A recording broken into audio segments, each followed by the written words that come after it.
So without further ado, I'd like to get into some questions to some of my slides. The first one here is on global energy consumption. You can see it here, it's going up. What percentage, if you could write down in the chat, what percentage of this do you think is fossil fuels in 2019? If you take the oil, the natural gas, and the coal, how much of a percentage is that in total that comes from fossil fuels? What are your thoughts? Take a look. It's from the 2020 BP Energy Stats. I think we have a link. Thank you very much for putting in the link. The link is in the chat. Those are great reports to download. Well, I don't see anybody guessing, but what it is, it's about 83%. 83% of the world's energy today comes from fossil fuels, thereabouts, okay? This is from 2019. You'll notice I removed 2020 because 2020 is just a difficult year. 2021, we're getting back at it, but not the full year. So 2019 was kind of the last time we had what we would call a normal year, and we all know why, so I'm not going to even talk about it. When you look at energy demand in Southeast Asia, it's a little more pronounced, the demand, okay? So we have an increase in energy demand across Southeast Asia. The countries included in this are Malaysia, obviously Indonesia, Brunei, the Philippines, Vietnam, Thailand, and Singapore, okay? So we kind of picked some of the rapidly growing economic nations across Southeast Asia that are growing in energy demand, population, GDP, I hope in prosperity for all, and it's being met. That energy demand is being met by 92% fossil fuels. Now you can see the rapid growth here. It's a very steep curve, isn't it? And associated with that, of course, is an increase in carbon footprint. Now, I like the top two curves, of course, the renewables and the hydro. Those have to grow dramatically, but you'll notice that the growth in demand is very pronounced, isn't it? This is 30 years, and it went from like 7 exajoules to over 27 exajoules, okay, in 30 years. So that's 20 out of 7. So that's 3 times. It's more than tripled, okay? More than tripled. And it's a bit of a challenge to both increase the size of your networks and do it with solar panels and wind, okay? So it is a challenge. It's not impossible. But one of the biggest challenges with renewables is, of course, storage. And I'm not going to talk about storage today.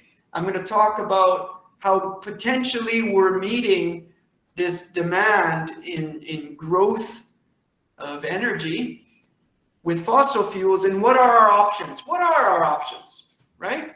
What do we do with our carbon footprint? Again, this is from the BP Energy Stats, all right? So please, if you don't read that report, you should. And if you're curious at all, you can download on the link there, okay? What else? CO2 emissions, a perspective from the IEA. Okay, so what are our global CO2 emissions? So CO2 emissions have been rising, all right? We're trying to come up with a plan to net zero. This is net zero emissions here, NZE. All right, we've got sustainable development scenarios where we bring it down to 2050. We've got announced pledges from different countries, and that's coming down as well. Then we've got stated policy scenario. I think this gets updated by IEA every year. So this is the latest version, October 13th, 2021. The link is there. Okay, so you can click on the link, follow the link, do some reading. Everybody needs to educate themselves. I'm sorry about social media. It's not a good education platform. Read these reports, at least the executive summary. That way you get a bit more perspective on the challenges and not just the sound bites from politicians. Okay, so we should, as scientists, we need to educate ourselves. All right, so thank you very much for everyone joining. This is part of it. We're giving you a lot of material that obviously as a team, Graham's on the call today. And as a team, gosh, Graham, how much have we read in the last couple of years? right? Yeah, quite a few hundred papers, I think. Or Yeah, at least it feels like that. When we started bringing together our report that we've written recently, the bibliography or the references was astounding. I forget what it grew to. It grew to like 3 or 4 pages of the report. It's just the references and bibliography. So I urge everyone to read up on these things. Now you can see we've posted a dot here. I think that's from the IEA as well. That is where we're sitting for 2021. Now 2021, we're not all back to normal yet, but we're getting close. I pray we'll be back to normal next year, but you can see how it's come back. The level of CO2 emissions globally have come back. So CCUS, it's an opportunity, okay guys? It's an opportunity. Another chart for you, okay? This one is a race to decarbonize and secure some type of CO2 hub. You've all seen some announcements recently for Southeast Asia.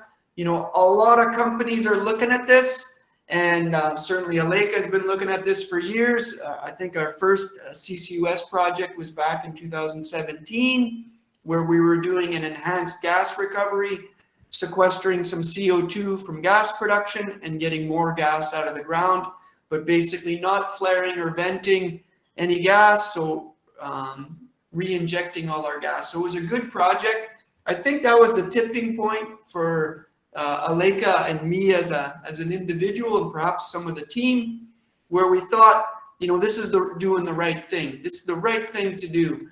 And we're addicted to fossil fuels, but it doesn't mean we have to vent and flare. And it doesn't mean we need to emit CO2. So there's things we can do. This chart is how do we get to some type of net zero emission. So this is from the World Energy Outlook. And where we sit today, we have about 139 million tons per year. Million tons per year is injected around the world in about 40 projects. The majority of those projects are oil and gas projects where we get the CO2 injected and we get more hydrocarbons out of the ground.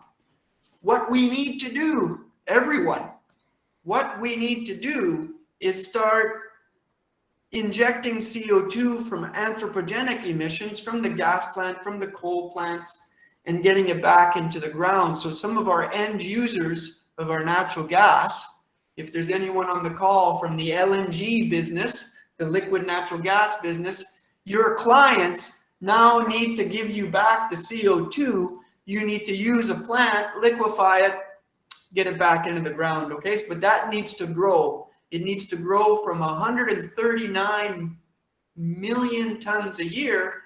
It needs to grow to 7,700 in the next 30 years. And this is how much you need to inject every year. So just to put this into perspective, I know I'm going to talk a lot of numbers here, but million tons, 7,700 million tons, it's related to gigatons. So it's actually 7.7 gigatons. So to put it in perspective, by 2050, 7.7 gigatons will be injected in the ground, which is taking it from this part and getting it to net zero. Notice the word net zero. It doesn't mean you're emitting zero emissions. It means you're injecting enough to offset any emissions.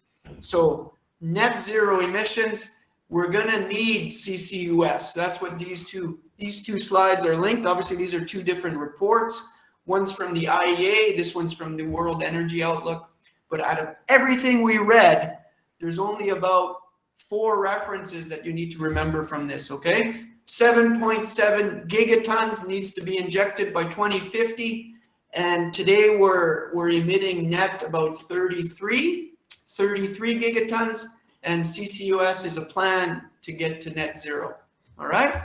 So US 200 billion.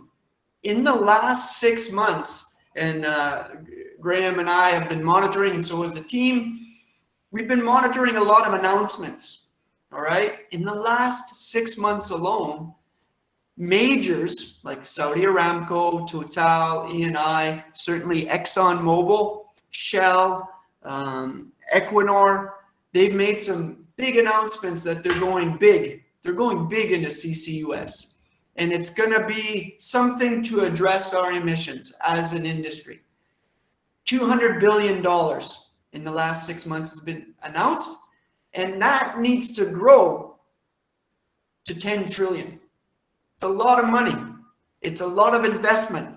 It's a lot of projects. We just read a report. I shared a report the other day from the Bureau of Economic Geology. Sorry, I don't have that reference. Maybe the team can find that reference. The Bureau of Economic Geology. And they said we will need, as a world, to meet this target, we'll need like 14,000 wells will need to be drilled. Sorry, I'll ask the team to put it in. Sorry, Diego, mister, you have a question here. It would be good to discuss the why CCS is needed beyond minimizing carbon footprint. Yeah, it's a good question. The why. Start with the why. Well, I guess that's about climate change, really, isn't it? Yeah. And I don't want to step in it. Yeah. I don't want to step in it. I'll be honest, Diego. We can start with the why, and then we can start debating climate change and all these things. I, for one, walk to work every day, and I would love it if all the cars weren't shooting fossil fuels out at my face as I walk in, even though I work in the industry. So climate change is a big sweeping talk, but if you could localize it, if you could make it a little more personal to every human being, in my opinion, is to, decarbonize our environments. I would love to live in a city that doesn't have smog or doesn't have air quality issues. I don't know. What do you think, Graham? Start with the why. I think, like you say, it's an incredibly big issue, and I think a lot of people, especially now the young generation, they're very, very stressed about the whole climate change aspect.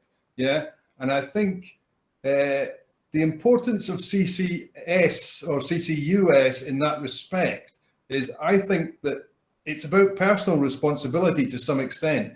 We have to look at that as an industry. This is what we do. This is what we know. Yeah. So this is how we can contribute. We know we're going to need fossil fuels. Yeah. I think the Extinction Rebellion people, they have a point. They want to get rid of fossil fuels, but it's not going to happen.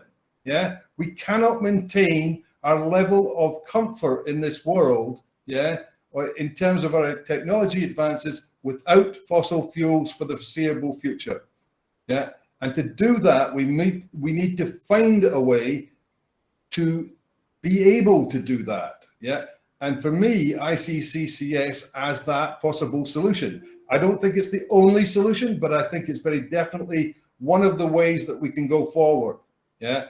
Because we can't get away from fossil fuels. If we try to do that, then basically everything will break.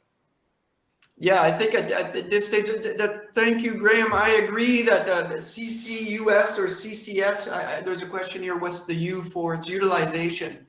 Carbon capture and storage is the purity of just grabbing carbon from an industrial process and securing it underground without any commercialization to the CO2. That would be a carbon capture and storage project.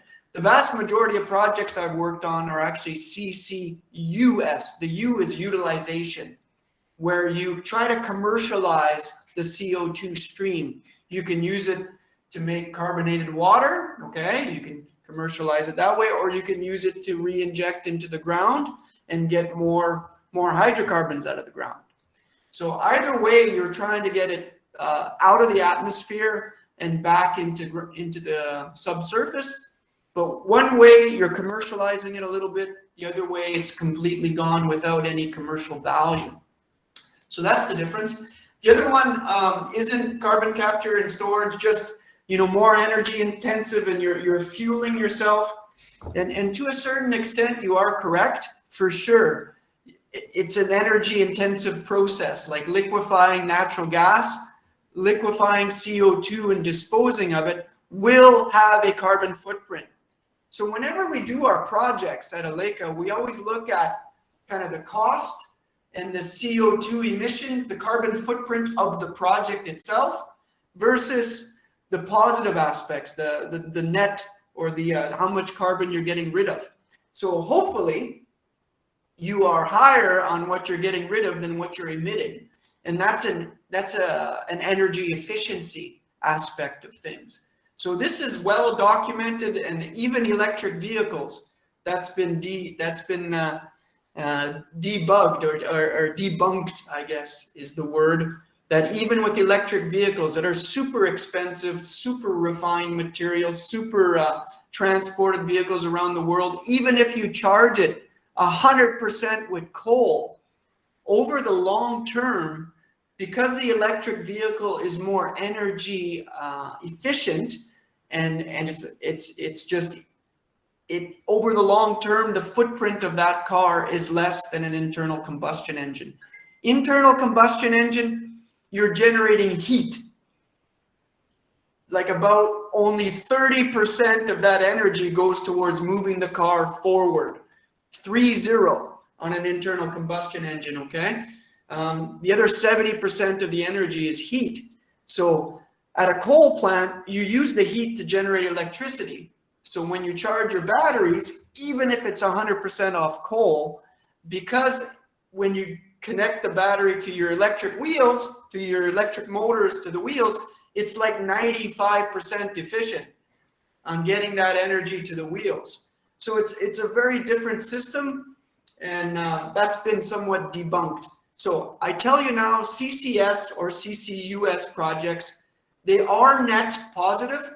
It is doing things properly, but clearly you need energy to do the project. So you need affordable, reliable, scalable energy to grow your economy, but also to deliver these types of projects, okay?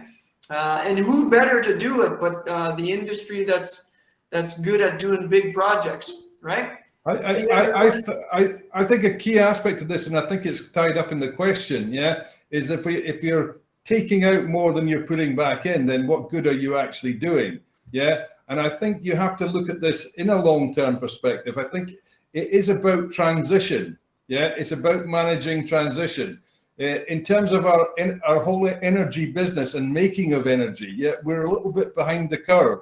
Yeah, we should have started transitioning away from fossil fuels maybe 10, 20 years ago, but we didn't subsidize the solar enough. We didn't subsidize the renewables enough. Yeah, we were still subsidizing fossil fuels in most countries 20 years ago. I know in the UK that the mining industry was significantly substituted. The coal mining industry was significantly subsidized. We should have been tailing off those subsidies a lot sooner, and we should have been upping the subsidies on the solar. Yeah. Now, at some point, yeah, everybody is shouting about renewables, but renewables have a cost as well. There is a societal cost. There's lithium. There's these things. You know, at some point they're going to go in the ground. They're not an eternal form of energy. Yeah. So we need to be thinking about the transition from that to what? Is it going to be nuclear? Is it going to be fission?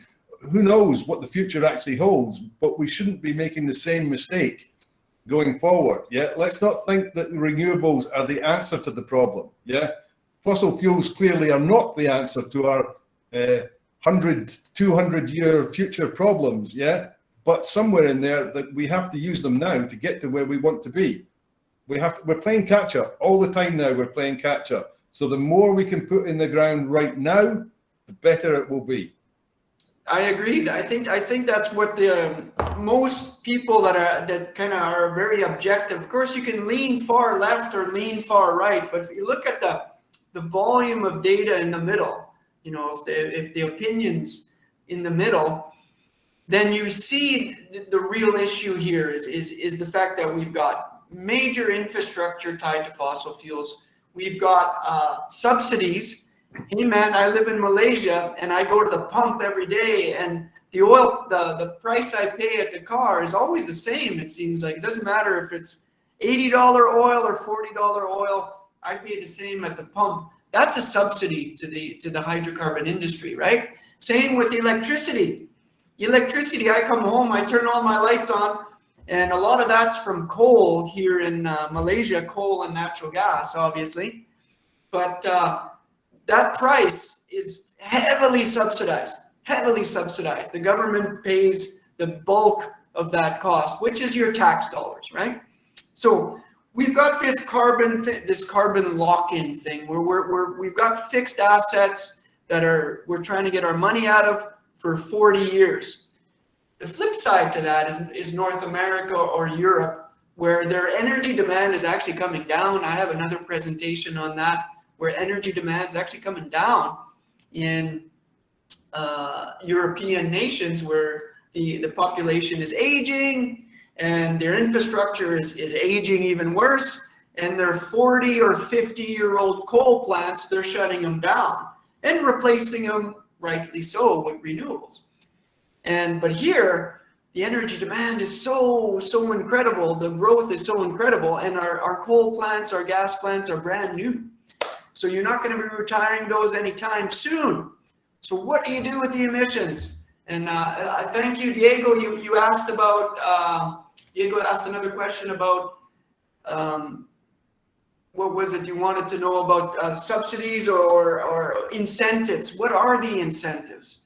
And I think the key is subsidies. Yeah, at some point, the population as a whole, in general, has to understand that in order to make this transition, yeah, it has to be economically viable. And that means somewhere, I know it sounds immoral to some extent that the oil companies are going to be paid in some form to put the CO2 back, you know, to solve the problem that they created ultimately. But it's not the oil companies that created the problem. I think we have to look at this philosophically. It's us as a species that have created this problem. You know, the oil companies have, yes, they've made money out of the back of it, like, but ultimately we're going to have to pay more for our energy. Yeah. Now, how we transition that so that it's a moral transition, so that the poorer and developing countries can still maintain cheaper fuels, while the more developed countries can start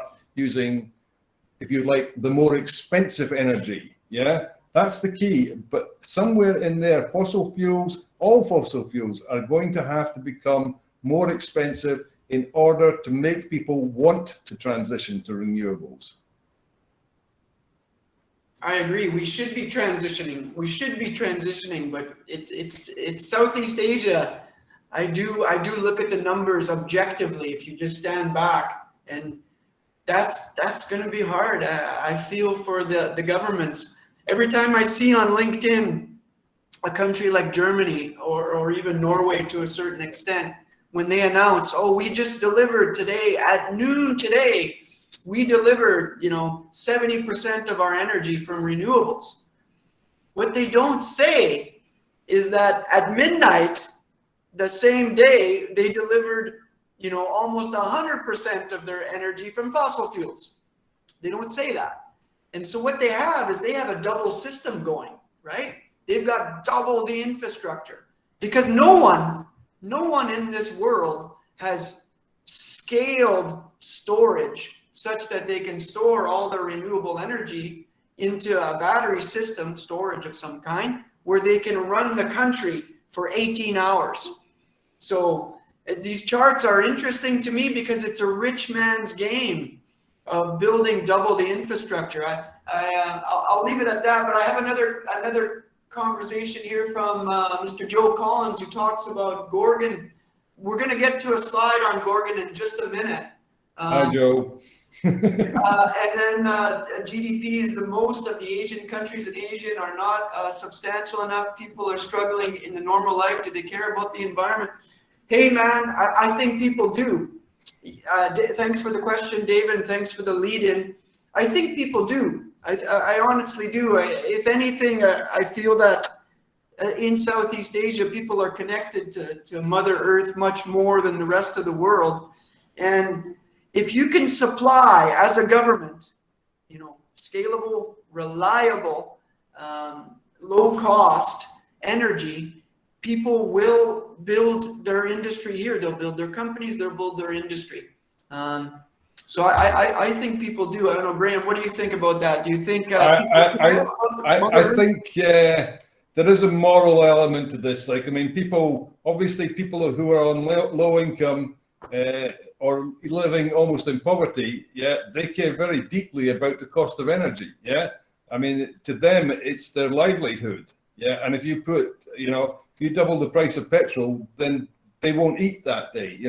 So the climate change and environmental issues are not their first priority. The first priority is feeding their children.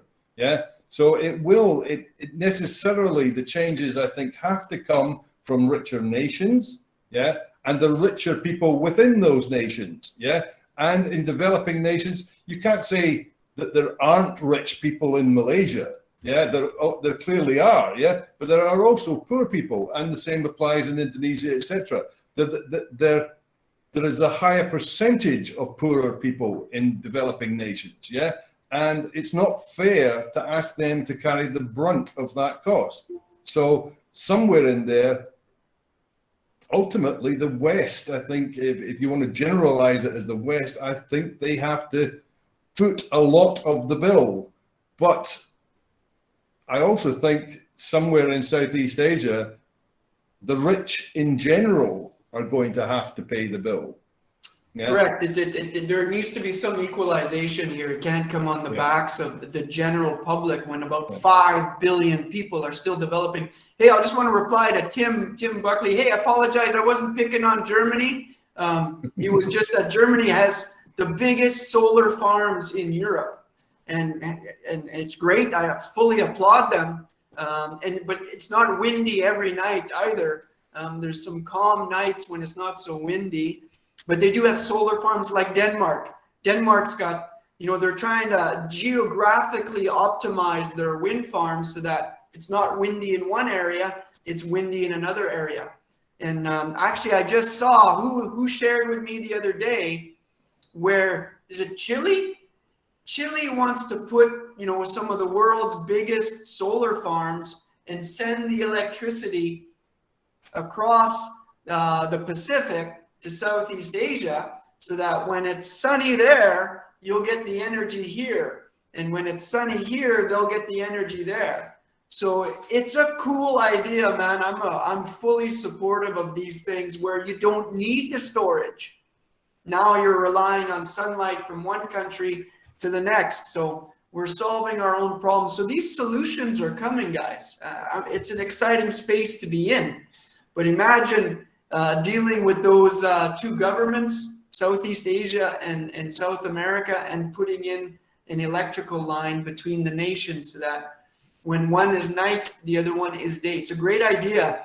I don't know the link to that article. I'll ask the team. Maybe the team can find the link. And it was like, I forget how much it was, $20 billion for an electrical line between Southeast Asia and South America. Great idea, no? So I'll move on to my next slide. What was my next slide here? Okay, so Southeast Asia, that's where we sit, most of us on the call. There's about 25.6 million tons per year that are being planned, okay?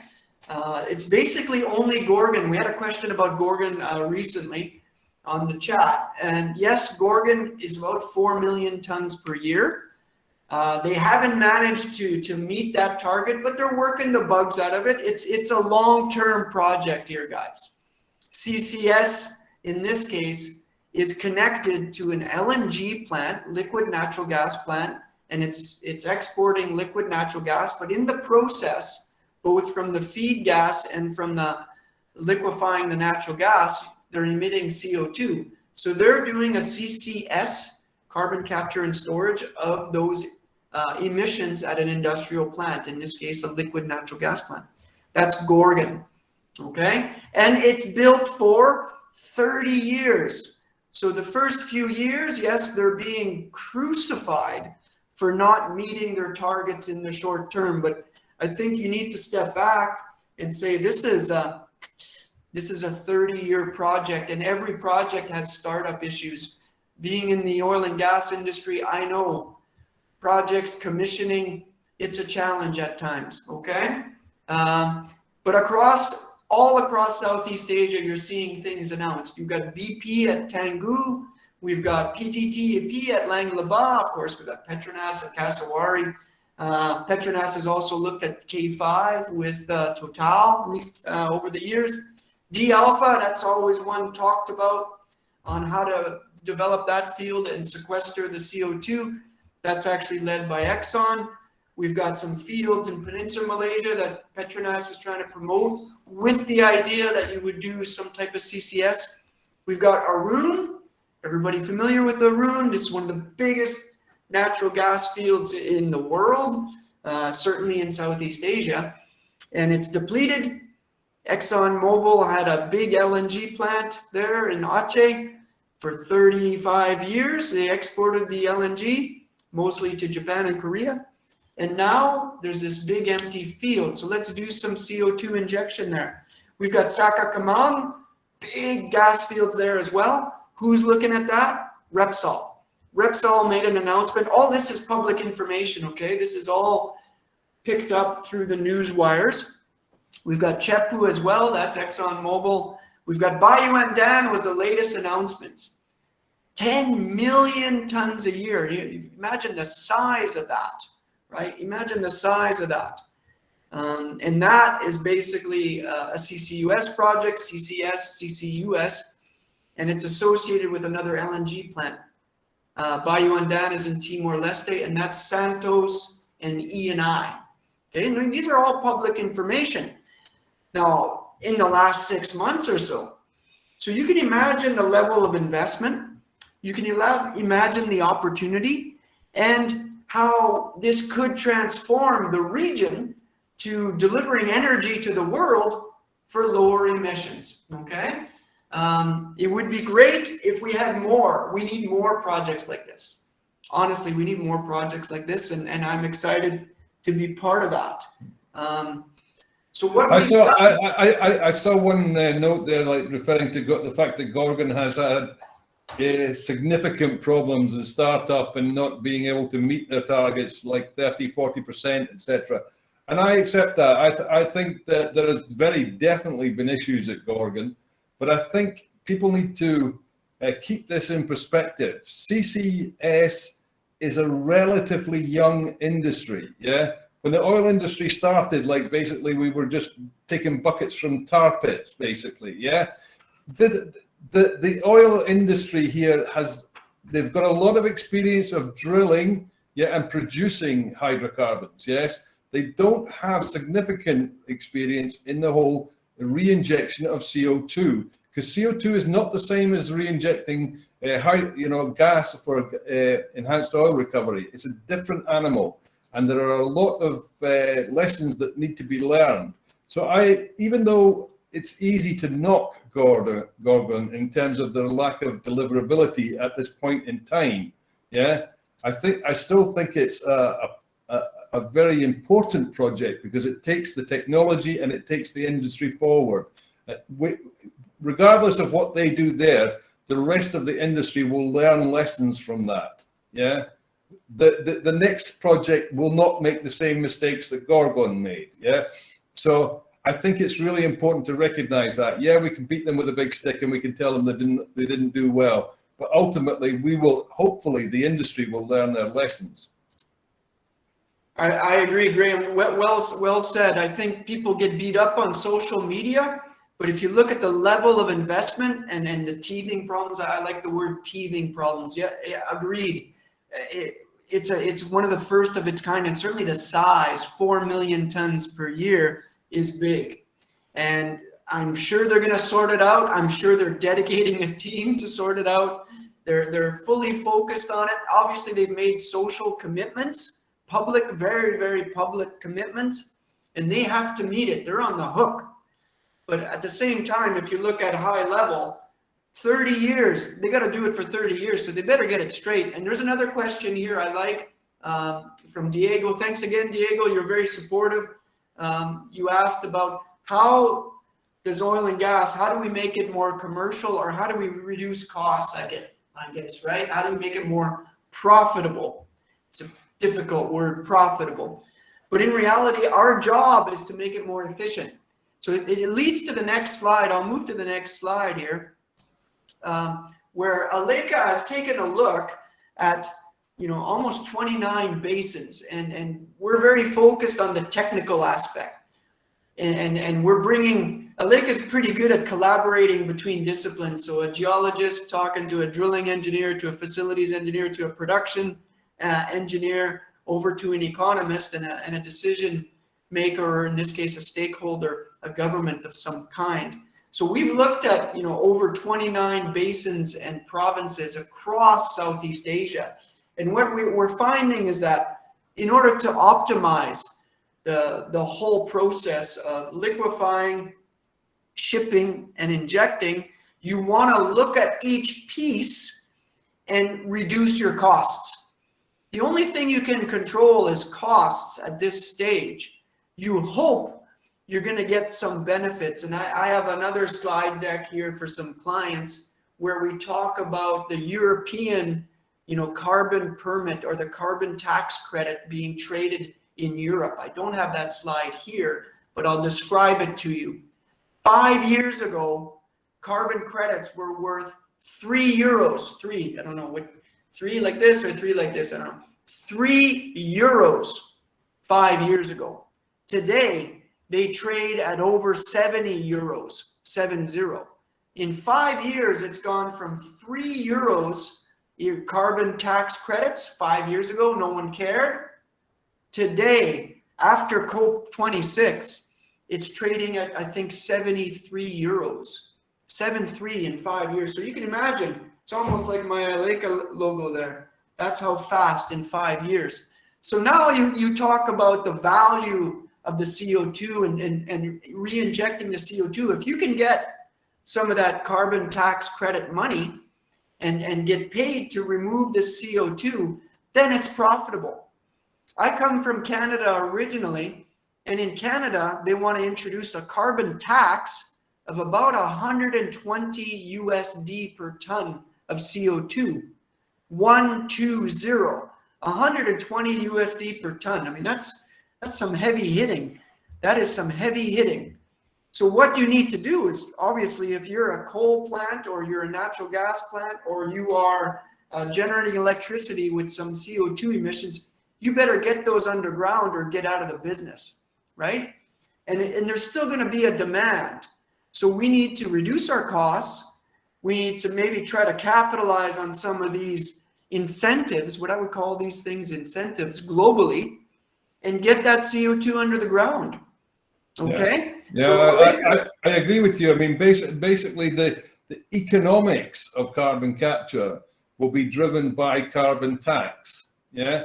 If there's no carbon tax, then basically the oil companies and the manufacturers of CO2, they will have no incentive economically to put that in the ground. Yeah, you have to give them an economic incentive. Yeah, so currently, I guess we're looking at trying to get it below $100 a ton. Yeah, there are some projects out there that are coming in around those kind of numbers, but again, they're mainly associated with CCUS, re-injection for enhanced recovery. Yeah. The storage is almost a byproduct of the fact that they're actually getting more oil from the utilization aspect. But I think as the carbon tax goes up and there's much more incentive for companies to put the CO2 back in the ground, that's when you'll start to see the whole industry moving in that direction. And in fact, I think we're already seeing it. We're already seeing it when you see so many companies so keen to get into this business. They can see it coming. They know they're going to get carbon tax at 120 because they already have an example somewhere in the world. Yeah, it is coming. So what do? They're looking for projects where they can put CO2 into the ground for less than $120. That's just plain economics. Yeah, I agree. And it should be a global tax like the Europeans. What I like about that carbon permit or carbon tax credit scheme through Europe, it's global in the sense that they can sequester carbon through planting trees here in Malaysia. and capturing those credits in Europe, because it's a global issue, right? So that's what we're trying to tackle. But if you talk about those 5 years from €3 to 73 euros, where are we today in Indonesia, Singapore, Malaysia, where we're just starting to introduce our carbon tax? Where are we going to be in 5 years, right? So we're, call it 5 years behind Europe. Europe 5 years ago, €3. Look at what Singapore, Indonesia, Malaysia is doing today. Where are we going to be in 5 years? Now we asked, Diego asked another question here, successful project. I think they're all successful. I think they're all successful, and I think they all have a pilot piece to them. I think they're all somewhat in the appraisal aspect of things. So in my opinion, they're all successful. In my opinion, every project, big or small, is going to have teething problems, and I like the sharing. I like the way they're publishing. I like the way they're asking everyone to help them be more efficient. And technology is being shared. Open source to everything, even the contracts, even the costing numbers I can find. Excuse me, it's an amazing environment. There is definitely a lot more literature available with respect to CO2 than there is necessarily with hydrocarbons, where there's a commercial aspect, and there is a commercial aspect with respect to CO2. I grant you that, but generally speaking, the industry as a whole sees this as a global issue, and it sees something. It's a bit like, back in the 60s and 70s, the whole HSE aspect. Basically, everybody started sharing their safety data, their environmental data. You have forums like with all of the operators where they share that data, and to some extent, CO2 is kind of seen in that basket, and it's an environmental issue rather than necessarily about commerciality. So they're much more open to sharing that data with us, and I think that can only be a good thing. I agree. Thanks, Graham. That leads me into another article we read the other day, where you could compare the CCS CCUS trend, call it that, to taking out the sulfur of plants. Electrical generation plants, coal plants, and the desulfurizing. The acid rain. Remember, in the 80s, we had tons of acid rain in North America and in Europe from the coal-fired plants. And then in about 10 to 20 years, call it the 1990s to the end of 2010, the entire world desulfured their coal plants. So they put in scrubbers. And that technology was shared between governments, developing nations, and developed nations. In about 20 years, we got rid of all the sulfur emissions out of most of our coal plants. So this can be done. We have the technology. This can be done, guys. And where we're going to be in 5 years, I think we'll be there. So one other thing I wanted to ask Graham about, when we looked at all these basins and provinces, the geology, we were searching for, what did you call it? This was your words, Graham. Yeah, the sweet spot. The sweet spot. Yeah, I'm not going to go too technical into this, but one of the attractive things about CO2, in general, it's not very attractive. We don't really like CO2, but one of the attractive things is basically is its physical chemical properties. Yeah, is that we can by compressing it, we can turn it into a liquid, and we can transport it quite easily as a liquid. Yeah. Then as we inject it, we basically turn it into supercritical condition. Yeah, so we inject it at supercritical conditions. And the importance of that is basically, it's like a gas, it looks like a gas, but it's got all the properties of a liquid. So it's very high density. Yeah, so the amount of CO2 that you capture at a plant, you're actually going to be injecting a lot more CO2 into the reservoir. Yeah, so you're basically compressing it as it goes in, and in order to find the sweet spot, as we say, yeah, you have to understand that because of that nature of CO2, it allows you to fine tune, yeah, in terms of the properties, yeah. So by increasing your injection pressure, by finding formations that have better temperature profiles, etc. You can fine tune and optimize, similar in some ways to the gas lift optimization on a hydrocarbon well. Like basically you can optimize CO2 injection. Now, in order to find that sweet spot, there are various factors, but around them is basically the fracture gradient. You don't want to be risking your cap rock, and what you're going to see is like in the top end and the shallow ends, you start getting into issues of integrity with your cap rock. You also get into the issues of you don't have any extra additional pressure that you can apply without fracking, without going to fractured injection, and that in itself is undesirable for CO2. So you've kind of got a limit around 800 meters in terms of shallow. Now, when you go deeper, there's no, how should I put this? There's no actual technical limit. Yes, in theory, you can inject as deep as you want. Yeah, but once you get down to around 3005, 3008, then you start to look at injection pressures that are going to exceed the nominal rating of most of the wells that are in Southeast Asia. So you are going to start then looking for very specifically designed wells designed for CO2 injection, and that's costs go up, and the costs go up. Yeah, so it's not saying that you can't inject deeper than 2008, 2009, but what it is saying is, I think there's another chart there somewhere, Serge, like that just shows that the bar there. I don't know if we've got it there. It's about 25. It's about 2,800 or so. Yeah, I thought we had a gradient bar somewhere. Yeah, we did. Yeah. Sorry, it got lost. Yeah. Well, basically, what you find then is that it's not that you can't inject shallower than 800 or deeper than 2009. What it says is that if you're looking for the right formations to be injecting into, yeah, then you're likely to find that commercially it's going to be much better to sit within those zones, 800 meters to 2009. Somewhere in there, you're much more likely to be commercial. If you start going outside of those zones, you're going to start paying more for it in some form or another. Yeah. So it's not to say you can't. I mean, clearly, if you found a huge saline aquifer with fantastic permeabilities and porosities at 3,500 meters, it would be foolish not to try to exploit it in some form. Yeah. But in general, you'll find that after 3,500 meters, formations in general the porosities get there we go.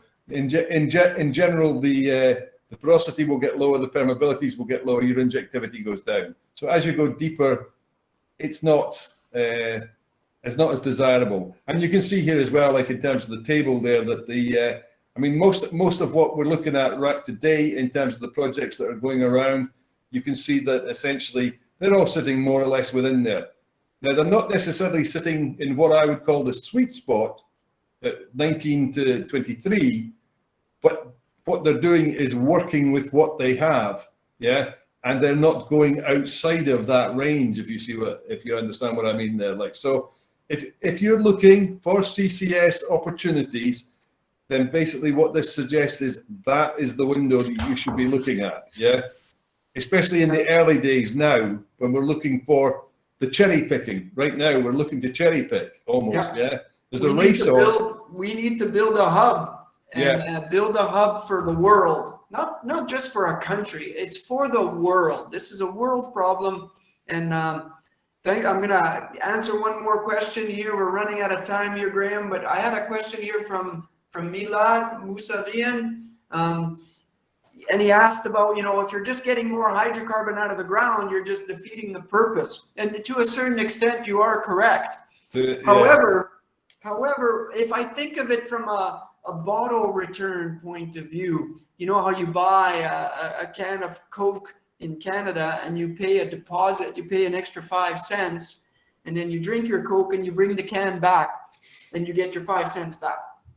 It's a bottle return policy where everybody has to pay it. And if you choose to throw away the Coke, you lose your 5 cents. So to me, it's the same for the oil industry. We need to start thinking, full cycle. We reduce our emissions when we produce our hydrocarbons, then we sell it to an end user. Let's say we do liquid natural gas. We sell the liquid natural gas to an electrical grid supplier, TNB, Tenaga Nasional Berhad here in Malaysia. They buy liquid natural gas. With that purchase, there should be we'll send you back the CO2 clause. Okay? That would be brilliant. That would be brilliant. And then you just get paid. You get paid when you send back the CO2. They pay you. Yeah, I mean, I think I was kind of concerned recently when I saw an article that was very specifically tied, and I think this may be what the questioner was alluding to. Exxon actually said that they saw CCS as an opportunity, as a way of producing some of their high CO2 assets in Indonesia, And I thought to myself, isn't that kind of defeating the purpose, And I would say we have to look very carefully at projects like that. I mean, as a public, in terms of public. But I would also say, if they're taking the high CO2, and they're taking something extra and putting it back in the ground, then the net is positive, But I don't think we shouldn't be giving the oil companies license simply to produce more CO2 because they've got storage. We should be making them use that storage for additional storage, not just to allow them to make more. I agree. And one more aspect to letting the oil industry develop, these fields and get more hydrocarbons out of the ground is the R&D. We've relied, you look at these wind farms. I love looking at pictures and reading about these wind farms offshore Denmark, real leader. Their safety standards, their infrastructure around the wind farms, that was all developed by the oil industry. All our infrastructure that we put offshore, that's being leveraged now for the wind farms. So they don't have to go through these learning curves. It'll be the same with CCUS and CCS. Let the oil industry pay for the R&D and the teething problems. And then eventually, as we start developing CCS projects, hundreds of them around the world. I think it's important to be aware of that original slide that we looked at there. The region is going to need more gas. And there are large gas, and traditionally in Southeast Asia, that has come with CO2. Now, somewhere in there, in terms of that whole need for gas, the requirement for fossil fuels, we're going to have to come to terms with producing those gas fields that are currently sitting idle there and still huge reserves. So if they can find a way using CCS to get those reserves commercially, then I think there's going to be a big driver to do it. I think we have to challenge. I think we have to look at it as a group, as a population. We have to say, is it value? But I think it's inevitable. I think it's inevitable that that's what the oil companies are going to do. That is their business. They're not in the business to answer the moral questions. We're here as a population, as a people, to answer the moral questions and decide whether or not we're going to allow the oil companies to do that. But clearly they're going to do it if it makes commercial sense to them. Correct. Why would they not? So to me, I love the bottle return policy. If you're selling a barrel of oil, you need to take a huge tax on it, such that you need to get back your CO2 that it emits. And to me, it means electric vehicles, centralizing your electricity and getting everyone to send back the CO2. And I think it's a solution. It's the only solution really that's happening right now, is to send back the CO2 to those that gave you the hydrocarbons in the first place. And that's what Europe's doing. And I think we need to follow that model. And remember, guys, Europe, €3 5 years ago. €3 was their carbon permit costs 5 years ago. Today it's 73. We just introduced a carbon tax here in Indonesia, Singapore, Malaysia. Probably Thailand will follow suit, Vietnam, Brunei, Philippines. If they follow suit this year, where are we going to be in 5 years? So, but I think that's it. We ran out of our hour. I apologize to everyone that we kept you maybe a little longer. There's still some questions that we didn't answer. One more question, I guess, from Elham Morteza. Is there any consideration for preserving aquifers when finding this week? Oh, you bet. Well, that's another issue at injecting at shallow depths. Once you start injecting at shallow depths, then there's a danger that you're actually connecting with non-saline aquifers, yeah, with freshwater aquifers, and there's the potential for contamination there. Now, that's not necessarily so, depending on where you are in terms of offshore, etc. But if you were looking at something on land, that would very much be an issue. Yeah, I think you need to be very aware of that. Yeah, I agree. Thanks, Graham. No, definitely we avoid fresh water, and we get deep enough such that we're kind of associated with the petroleum system in a way, where we know that any gas in that particular system will stay underground for thousands of years.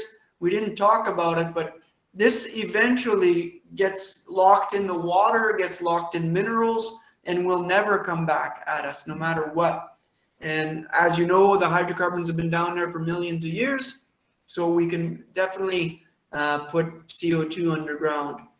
I thank you all for another ALECA Talks. You guys are wonderful. Maybe you guys want to turn your cameras on before we all say goodbye. You guys are welcome to contact anyone at ALECA. You can contact me anytime on LinkedIn. Hey, hello, Morteza, Tim, thanks, Diego, everyone, Andrew, Gunawan. You guys have been wonderful. It's been an interesting talk. I hope we gave you a little bit of perspective. Contact us if you're interested in getting involved in the study, if you'd like to purchase the study from us. We have a flyer out. We have a link below.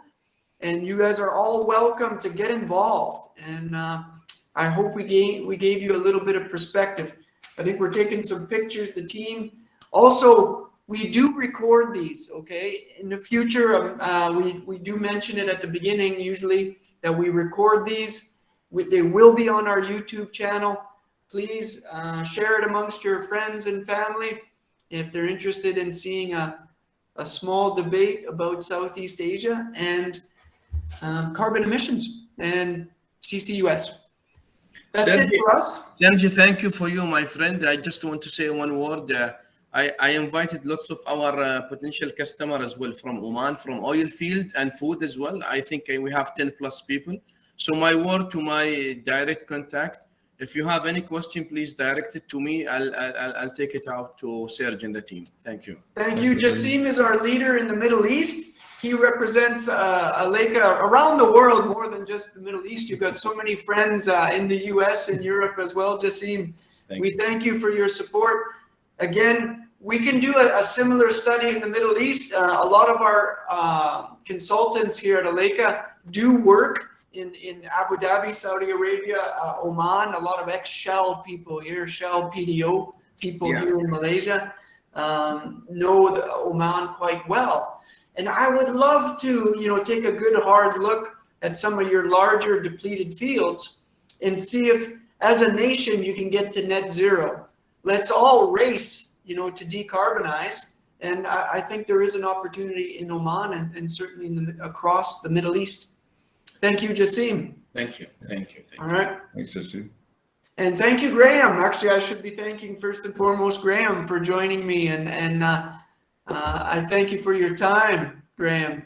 You're welcome. It was fun. All right. And the team at ALECA, everyone who put together the slides, everyone who put together the invitations, I thank the team.